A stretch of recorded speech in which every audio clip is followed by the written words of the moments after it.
The government has announced that British troop numbers in Afghanistan will be reduced from their current level of 9,000 to 5,200 by the end of next year.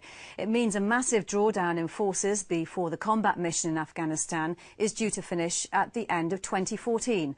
Claire Sadler reports. British troops seen here working alongside their Afghan counterparts. This mentoring process has been key to improving the capabilities of the Afghan National Security Forces, and that's what's largely behind the decision to withdraw troops.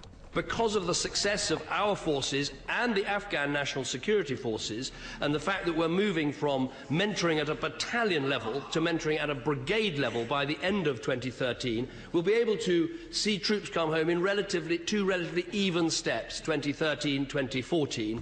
The decision on the pace of withdrawal was agreed at a meeting of the National Security Council on Tuesday, and politicians and the military seem to agree on the strategy. Well, we are currently mentoring and training at quite a low level. As they get better, we can lift that up to a higher level, which allows us to reduce forces quicker than even I had anticipated 6 to 9 months ago. We had a new plan given us by General John Allen, and we're reflecting that. So both the ANSF, the Afghans and we, and I have to say, my political masters are all in the same place, which is terrific.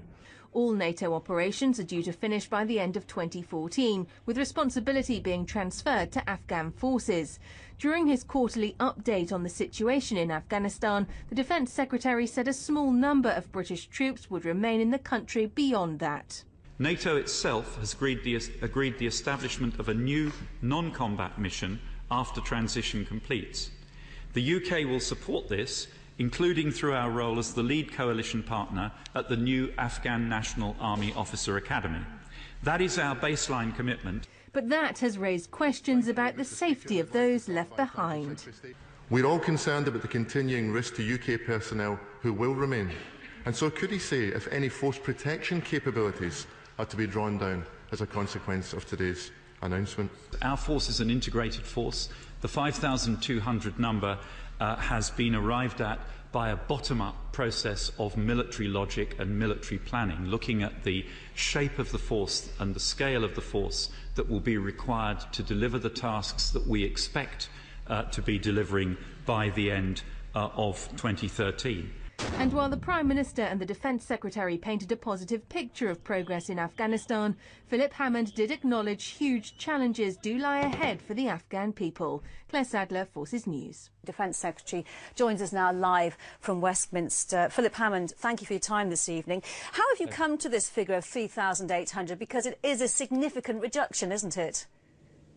Well, we've done it the other way around. We've started from the bottom and we've built up, looking at what we expect to be doing by the end of 2013 and what troops we will need to deliver that output, looking at all the different functions that are performed. So this is based on the best military advice about the numbers we will need to deliver the kind of support to the Afghans that we expect to be delivering by the end of next year. Earlier in the programme we heard from the Chief of the Defence Staff, who said 6 to 9 months ago he'd never have thought that this many troops would be able to come home next year. He also talked about a new plan by General John Allen. Is this a reduction because the conditions on the ground are better than expected, or because you're simply conforming to a new plan? Well, we've always said that we would end the combat role by the end of 2014 and that there would be a drawdown trajectory between where we are now and the end of 2014. I completely agree with the Chief of the Defence Staff. Even 6-9 months ago, the military thinking was still very much that we would need to keep numbers up through 2013 and only start to draw down really in 2014. What's changed is that the Afghan National Security Forces have stepped up to the plate and risen to the challenge that has been presented to them much more effectively, I think, than anybody believed was going to happen. So they are now leading combat operations, planning combat operations, training. 90% of their training is being done by the Afghans themselves.